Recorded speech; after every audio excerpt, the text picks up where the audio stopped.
વેદવ્યાસના બાપુજી પારાશર ઋષિને એકવાર ચોમાસામાં જંગલમાં તપ કરવા જવું હતું તે નદી કિનારે ગયા. નદી જબરજસ્ત ચાલુ હતી, ભરપૂર નદી આવતી હતી. ત્યાં જઈને ઊભા રહી ગયા. તેમણે નાવિકોને કહ્યું કે ભાઈ મને નદીની ઓલી કોર મૂકી જાવ ને પેલી બાજુ. તો નાવિકોએ કહ્યું કે ભરપૂર પાણી આવે છે, પૂર ચાલુ છે, અમે ન આવીએ, અત્યારે અમે બધું બંધ રાખ્યું છે અમારો ધંધો. પારાશર ઋષિ મૂંઝાયા. થોડાક આગળ ગયા તો ત્યાં માછીમારો પડ્યા હતા. તો માછીમારને કહ્યું કે ભાઈ મને નદીની ઓલી કોર મૂકી જાઓ, મારે તપ કરવા જવું છે.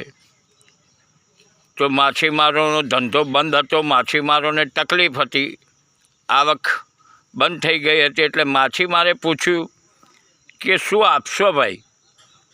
એટલે પારાશર ઋષિએ કહ્યું કે હું તો ઋષિમુનિ છું, તપ કરવા જવું છે, હું શું આપું, મારી પાસે તો કંઈ નથી, પરંતુ હું તો આશીર્વાદ આપું.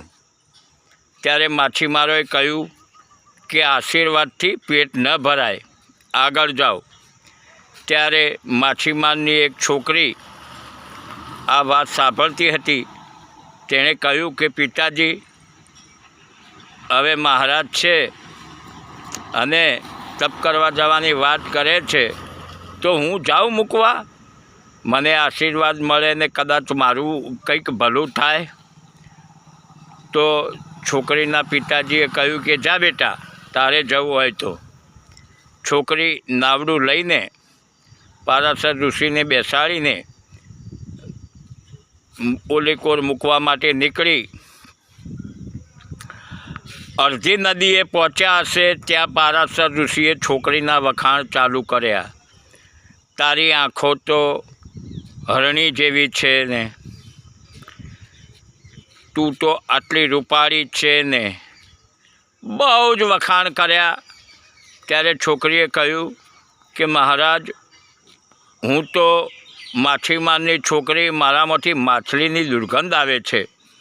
ત્યારે મહારાજે કહ્યું કે તારામાંથી તો દુર્ગંધ નથી આવતી, તારામાંથી તો કસ્તુરીની વાસ આવે છે.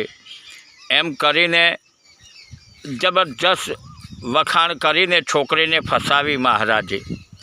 છોકરીને ફસાવ્યા પછી તેમણે તેની સાથે કામ સંતોષવાની માગણી કરી. ત્યારે છોકરીએ કહ્યું કે દિવસે આવું કામ ન થાય મહારાજ. ત્યારે અધ વચ્ચે પહોંચ્યા પછી જ્યારે કામ સંતોષવાની માગણી કરી હતી ને છોકરીએ ના પાડી, ઇનકાર કર્યો ને કહ્યું કે દિવસે આવું કામ ના થાય. ત્યારે ઝાકળ જેવું હતું, અંધારા જેવું હતું. એટલે કહ્યું કે જો અત્યારે તો રાત પડવા આવી છે, અંધારું છે, કોઈ જોઈ ન શકે. એમ કહીને છોકરીને ફોસલાવી પટાવીને છોકરી સાથે કામ વાસના સંતોષી નદીની પેલે પાર ગયા. પછી આ ઋષિ છોકરીને મૂકીને ચાલતા થઈ ગયા. હવે આ છોકરી પર કામ સંતોષો છોકરી સાથે મહારાજે, એટલે છોકરી આ બાજુ શરમની મારી આવી શકી નહીં. એ છોકરી પ્રેગ્નેન્ટ થઈ અને ફરતા ફરતા ફરતા ત્યાં એક રાજા આવ્યા. એમને છોકરી ખૂબસૂરત હતી, ગમી ગઈ, તો તેમના ત્યાં લઈ ગયા. અને પછી તે છોકરીને એક સંતાન થયું અને તે સંતાન તે જ વેદવ્યાસજી. હવે વિચારો દોસ્તો કે આ વેદવ્યાસજી ઋષિનો છોકરો, પરંતુ તેની માતા મત્સ્યગંધા હતી, માછીમારની છોકરી હતી. તમે જ વિચારો કે પોતાની માને કોઈ ડાકણ ક્યાં ખરું? આ વેદવ્યાસજીએ મહાભારત લખ્યું એટલે તેમણે પોતાના બાપ પારાશર ઋષિને મહાન ગણાવ્યા.